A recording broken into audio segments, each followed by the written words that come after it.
Seja bem-vindo ao Portal dos Fundos, o seu podcast sobre fundos comunitários.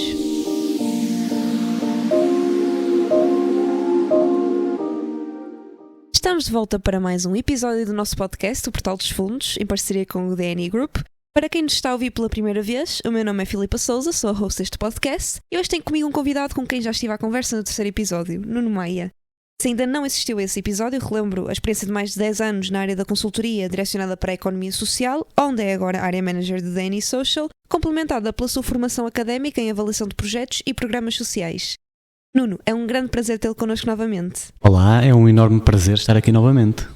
Nuno, na nossa conversa anterior, e até mesmo para relembrar os mais esquecidos ou para enquadrar quem ainda não assistiu a esse episódio, falamos sobre aquilo que são os fundos comunitários ao nível da economia social e até abordamos mais em específico o programa Portugal Inovação Social. Sabendo da existência destas oportunidades a nível nacional, é impossível não nos questionarmos se isto é algo exclusivamente nacional ou se podemos encontrar este tipo de oportunidades, por exemplo, em programas europeus. As oportunidades de financiamento, elas existem a vários níveis. Podem ser disponibilizadas a nível nacional por fundos públicos ou por fundos privados, e a nível internacional acontece exatamente o mesmo. Ou seja, podemos aceder a oportunidades de financiamento com origem em fundos públicos ou com origem em fundos privados, como são, por exemplo, o caso das oportunidades proporcionadas pelas grandes fundações. Por isso, não é exclusivamente contexto nacional, e se pensarmos que o próprio programa Portugal Inovação Social é financiado, como já falamos anteriormente, via Portugal 2030, ou seja, via fundos europeus, percebemos que a aposta na resolução dos problemas sociais e da economia social em Portugal é um reflexo da visão que a própria União Europeia tem para o setor a curto, a médio e a longo prazo. Então o que é que são estes programas europeus que existem e que podem complementar o leque de opções dos nossos ouvintes? Estes programas europeus são fundos que estão disponíveis para quem se propuser a trabalhar as prioridades estabelecidas pela União Europeia. A União Europeia, no conjunto das suas instituições, desenvolve os objetivos políticos gerais, ou seja, desenvolve a sua estratégia plurianual. Essa estratégia é depois transformada pela Comissão Europeia em políticas e iniciativas concretas. Essas políticas e iniciativas estão alicerçadas em prioridades definidas a cada mandato das equipas que lideram a Comissão Europeia. Por exemplo, para o período 2019 a 2024, a Comissão Europeia estabeleceu 6 prioridades. O Pacto Ecológico Europeu, onde a Europa ambiciona ser o primeiro continente com um impacto neutro no clima, tornando-se uma economia moderna e eficiente na utilização dos recursos. Uma Europa preparada para a era digital, onde a estratégia digital da União Europeia pretende capacitar as pessoas através de uma nova geração de tecnologias. Uma economia ao serviço das pessoas, onde a União Europeia quer criar um ambiente de investimento mais atrativo e um crescimento que crie empregos de qualidade, especialmente para os jovens e para as pequenas empresas. Uma Europa mais forte no mundo, onde a União Europeia quer reforçar a sua voz no mundo, liderando a defesa do multilateralismo e de uma ordem internacional assente em regras. Promoção de um modo de vida europeu, onde, para defender a justiça e os valores fundamentais da União Europeia, a Europa tem de proteger o Estado de Direito. Um novo impulso para a democracia europeia, onde a União Europeia quer dar mais voz aos europeus e proteger a nossa democracia de interferências externas, como a desinformação e as mensagens de incitamento ao ódio online. Para atingir objetivos dentro dessas prioridades, a União Europeia aplica medidas de execução próprias, mas também convida organizações dos Estados-membros a proporem as suas próprias medidas, portanto, os seus próprios projetos.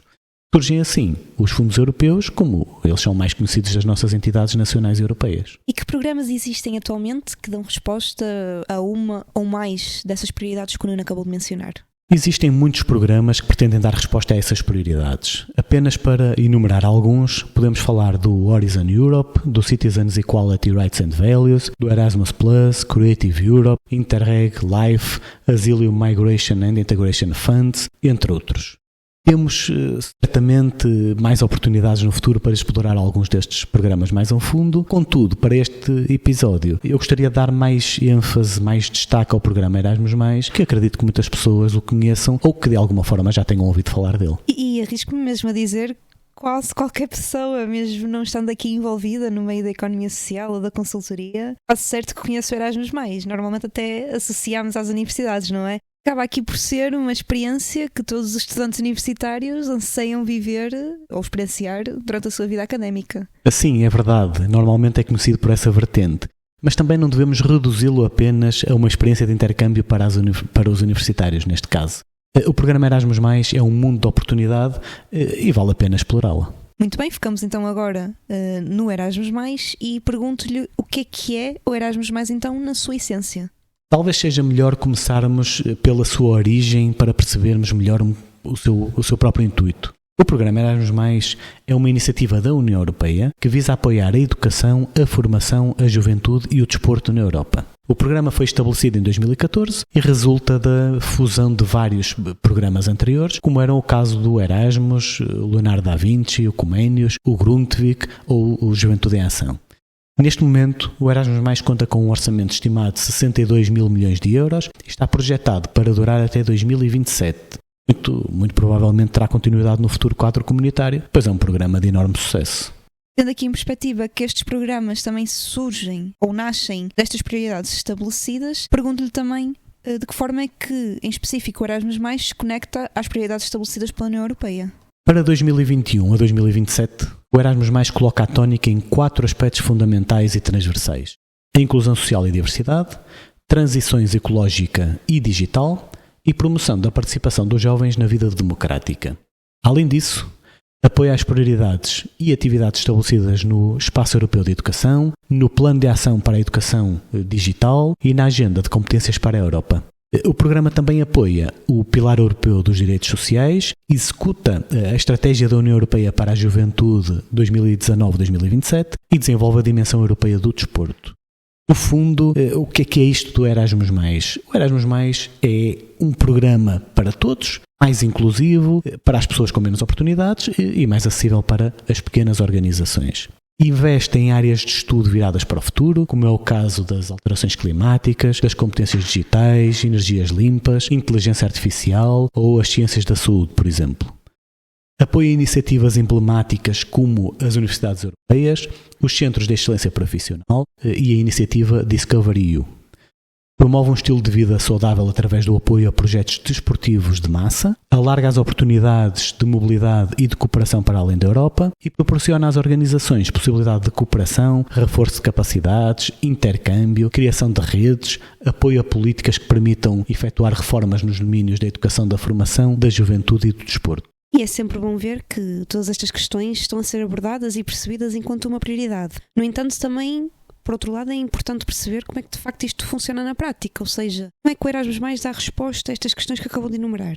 O Erasmus+ dá um contributo gigantesco para estas prioridades ao oferecer oportunidades de mobilidade e oportunidades de cooperação nos domínios do ensino superior, do ensino e formação profissionais, da educação escolar, e aqui inclui-se a educação e acolhimento da primeira infância, da educação de adultos, da juventude e do desporto.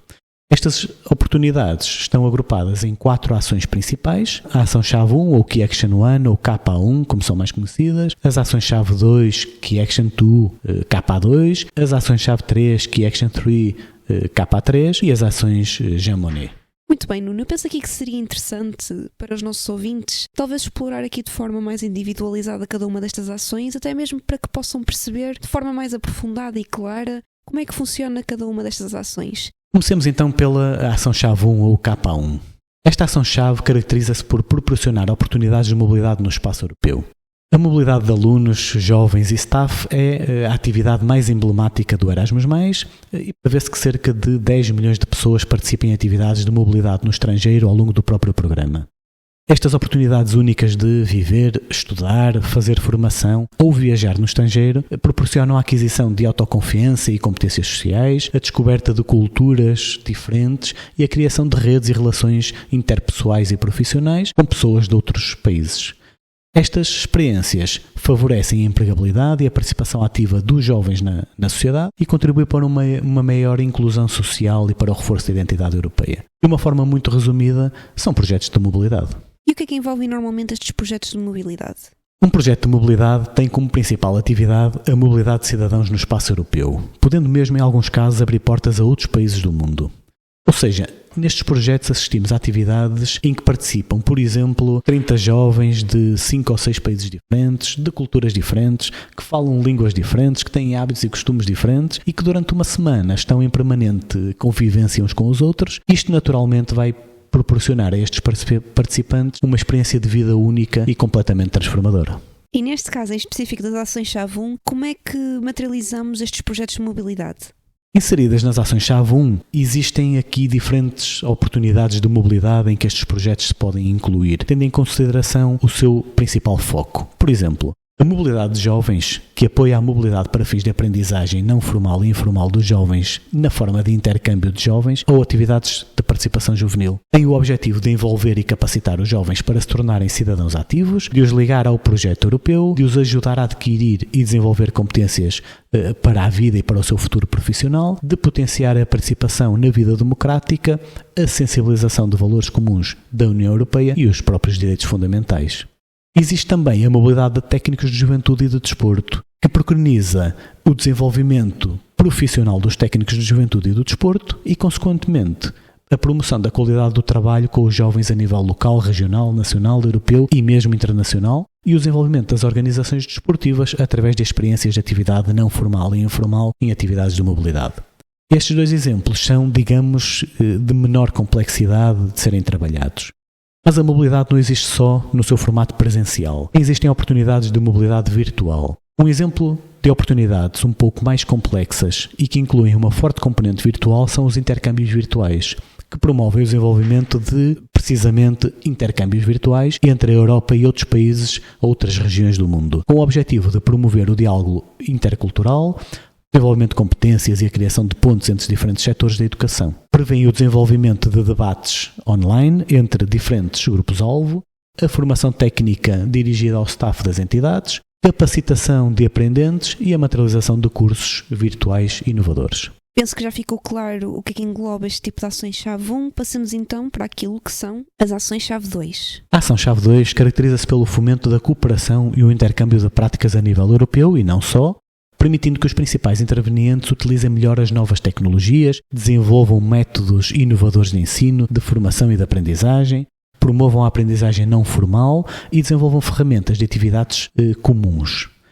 Estas oportunidades permitem que as organizações adquiram a experiência de cooperação internacional e reforcem as suas próprias capacidades, produzam resultados tangíveis, inovadores e impactantes e criem oportunidades de inovação dentro das organizações por via da cooperação internacional. De uma forma também muito resumida, são projetos de cooperação. E que oportunidades temos aqui também? Aqui temos, por exemplo, as parcerias para a cooperação, os centros de excelência profissional, o reforço de capacidades no ensino e formação profissionais, juventude e desporto, as alianças para a inovação e as academias de professores Erasmus+.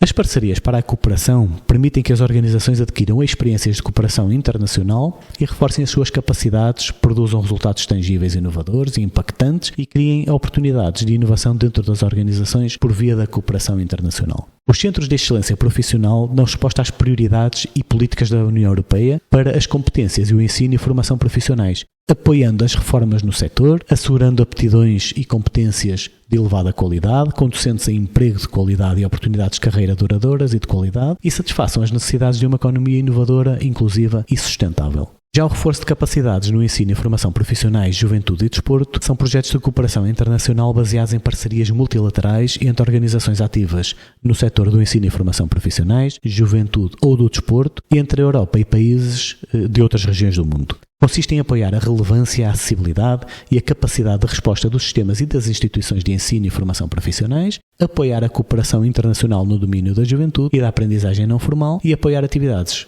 e políticas desportivas em países terceiros. As alianças para a inovação visam reforçar a capacidade de inovação da Europa, fomentando a inovação através de cooperação e dos fluxos de conhecimento entre o ensino superior, o ensino e formação profissional e o contexto socioeconómico em geral, incluindo a investigação. Visam também estimular a oferta de novas competências e corrigir a inadequação das competências através da concepção e da criação de novos programas curriculares para o ensino superior e para o ensino e formação profissionais, apoiando o desenvolvimento de um sentido de iniciativa e de um espírito empreendedor na Europa. Por último, as academias de professores Erasmus+, incentivam uma estrita cooperação entre as organizações ativas na educação e formação inicial e contínua de professores, complementam outros trabalhos realizados para concretizar o espaço de educação e ajudam a transferir os resultados para a tomada de decisões políticas nacionais e regionais e, por fim, para a formação de professores e apoio às escolas. As ações-chave 3 focam-se em que tipo de projetos? As ações-chave 3 caracterizam-se pelo apoio à política e à cooperação a nível da União Europeia, contribuindo para reformas nacionais e a modernização dos domínios da educação, da formação, da juventude e do desporto. Estes objetivos são perseguidos através da aprendizagem entre pares e do intercâmbio, de inquéritos, dos estudos e da cooperação com outras organizações internacionais, entre outras ações. E pode dar-nos um exemplo de oportunidades que temos aqui? Sim, claro. Aqui podemos falar, por exemplo, da Juventude Europeia Unida. A Juventude Europeia Unida são projetos que visam criar redes de promoção de parcerias regionais que devem funcionar em estreita cooperação com os jovens de toda a Europa. As redes devem organizar intercâmbios, promover formações, por exemplo, para os técnicos de juventude, e permitir os próprios jovens criarem projetos conjuntos, podendo tudo isto ser efetuado por meio de atividades presenciais ou atividades online. Mas podem ser enquadrados outros projetos, como por exemplo, de apoio ao desenvolvimento de políticas europeias, de apoio aos instrumentos e às medidas da União que promovem a qualidade, a transparência e o reconhecimento de aptidões, competências e qualificações, de diálogo político e cooperação com parceiros-chave e organizações internacionais, medidas que contribuem para a execução qualitativa e inclusiva do programa, cooperação com outros instrumentos da União e apoio a outras políticas da União e ações de divulgação e sensibilização. E para terminarmos, temos as ações Jean Monnet. Como é que se desenvolvem estas ações? As ações Jean Monnet caracterizam-se pelo contributo significativo que dão para a reflexão sobre a integração europeia, promovendo o conhecimento e a sensibilização para as questões da União Europeia. Estas ações aumentam as oportunidades de ensino, de aprendizagem e de debate sobre a União Europeia. São financiados 3 tipos de projetos. As ações Jean Monnet para o setor do ensino superior, as ações Jean Monnet noutros setores de ensino e informação e os debates de política Jean Monnet no ensino superior e nos outros domínios do ensino e formação. Nuno, agora que sabemos que ações existem, é também importante saber quem pode beneficiar do Erasmus+, até porque podemos ter neste momento ouvintes que estão bastante interessados nestas oportunidades, mas que podem não ser elegíveis. Bom, eu sou suspeito para falar porque eu gosto muito do programa Erasmus+. O programa Erasmus+, é talvez o programa mais inclusivo da Europa. Todas as organizações têm espaço para participar no programa e todos são bem-vindos, e até os grupos informais não constituídos sob nenhuma forma jurídica podem participar em algumas tipologias do programa. Como todos têm áreas de competência distintas e complementares, quando falamos em colocar a Europa num patamar de excelência, todos são necessários. Então podemos afirmar que o Erasmus+, é uma oportunidade para todas as entidades? Não é bem assim. Não podemos afirmar que todo o Erasmus+ é para todas as entidades. Na verdade, dependendo do setor e da ação onde se candidata, umas entidades serão mais adequadas do que outras. O mais importante é que as entidades saibam o que querem fazer em conjunto com os seus parceiros internacionais e, em função disso, identificarem o setor e a ação mais adequados. Mas qualquer entidade que tenha vontade de candidatar ao programa Erasmus+, não deve de forma alguma deixar de o fazer por causa da sua forma jurídica. É tudo uma questão de se perceber o melhor enquadramento no próprio programa. Para dar aqui uma melhor visão a quem nos está a ouvir, e até mesmo pelo que acabou de dizer, é possível dar-nos alguns exemplos de projetos que já tenham sido apoiados pelo programa Erasmus+? Bem, podíamos falar de centenas de bons exemplos pela Europa de projetos apoiados pelo Erasmus+. Mas posso destacar alguns que foram promovidos por consórcios liderados por organizações portuguesas e que são bons exemplos. Então, por exemplo, ao nível das ações-chave 1, ou seja, os projetos de mobilidade que falamos há pouco, que tipo de projetos é que já foram implementados? Por exemplo, o projeto Let's Connect Youth é um projeto liderado pela Associação de Territórios do COA e junta parceiros de Portugal, Estónia, Grécia, Itália, Polónia, Roménia e Espanha. Este projeto pretende fomentar a inclusão social e a participação comunitária dos jovens, proporcionando-lhes acesso a espaços seguros para diversão, para encontro com amigos e aprendizagem e desenvolvimento de novas competências, especialmente em áreas rurais onde este tipo de oportunidades são limitadas, promovendo assim o desenvolvimento de competências-chave para a aprendizagem ao longo da vida e o desenvolvimento sustentável das comunidades. O projeto Alternative Crafts é um projeto liderado pelo município de Vila de Conde e junta parceiros de Portugal, França e Grécia.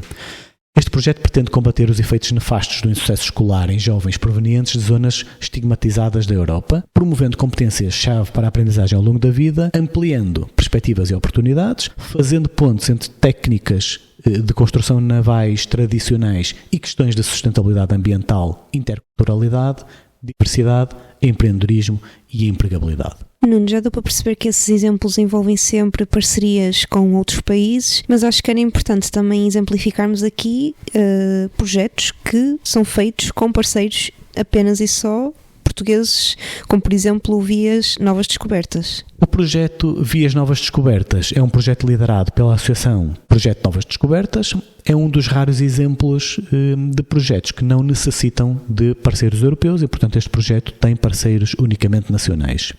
Este projeto pretende capacitar e envolver os jovens em atividades sociais e cívicas, desenvolvendo competências-chave e verde, para que possam enfrentar os desafios ambientais e sociais, contribuindo para a regeneração social e ambiental e promovendo a sua inclusão e participação ativa na sociedade. E ao nível das ações-chave 2, que tipo de exemplos é que podemos ter aqui? Alguns exemplos podem ser: o projeto Artineu é um projeto liderado pela Cerci Braga, junto a parceiros de Portugal e Espanha. Este projeto pretende promover o desenvolvimento de competências-chave para a aprendizagem ao longo da vida em pessoas com deficiência intelectual através de práticas artísticas, especialmente através da dança. O projeto Youth Ideas Lab é um projeto liderado pelo município de Severo de Voga, junto a parceiros de Portugal, Itália e Espanha. Este projeto tende a promover a inclusão socioprofissional dos jovens através da criação de oportunidades para que eles possam desenvolver ideias empreendedoras e do fomento da iniciativa empreendedora, resiliente, criativa e crítica dos jovens, aliada à promoção do diálogo entre os jovens e os agentes sociais para que possam colocar no terreno as suas próprias ideias. O projeto Time to Change, projeto liderado pela Associação SIC Esperança, junto a parceiros de Portugal, Itália e Espanha. Este projeto pretende promover a inclusão e a diversidade através de metodologias de educação não formal aliadas à expressão artística, através do empoderamento dos jovens com necessidades educativas especiais e a capacitação das pessoas com quem eles trabalham. Também podemos ter aqui outro tipo de projetos, nomeadamente ao nível do desporto, por exemplo, o projeto What Do You Think? O projeto What Do You Think é um projeto liderado pela Associação Nacional de Árbitros de Voleibol e junto a parceiros de Portugal e Alemanha. Este projeto pretende combater a violência no desporto pela promoção da integridade e dos valores desportivos através da cooperação transnacional, do desenvolvimento de práticas inovadoras e inclusivas e do fortalecimento de competências e relações entre dirigentes desportivos, árbitros, treinadores e atletas.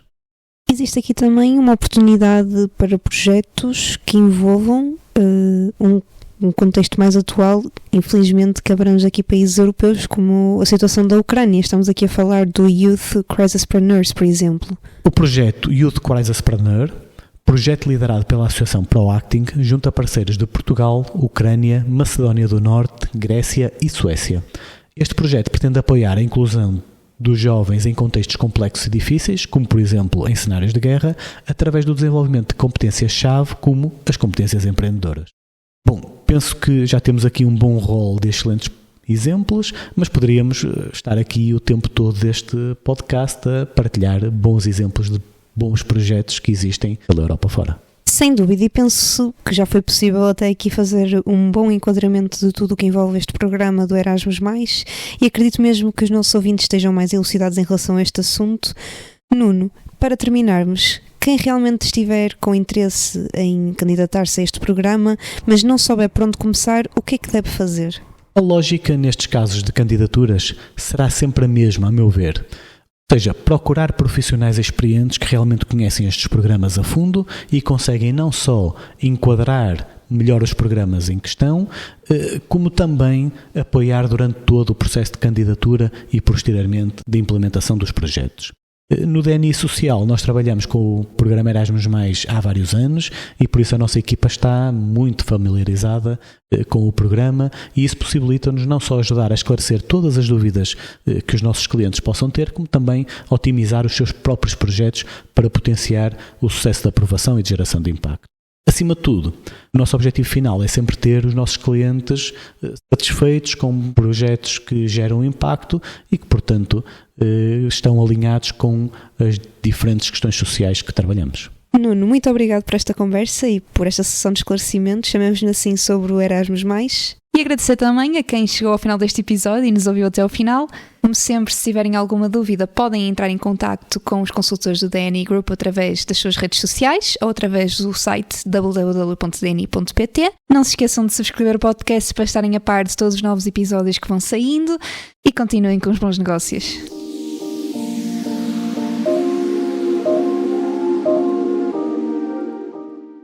Não somos nem representamos qualquer organismo nacional ou comunitário nesta matéria e apenas pretendemos contribuir para uma clarificação, para uma informação e para uma educação maior sobre a utilização de fundos comunitários. As informações aqui discutidas não substituem a consulta a fontes oficiais ou aconselhamento profissional.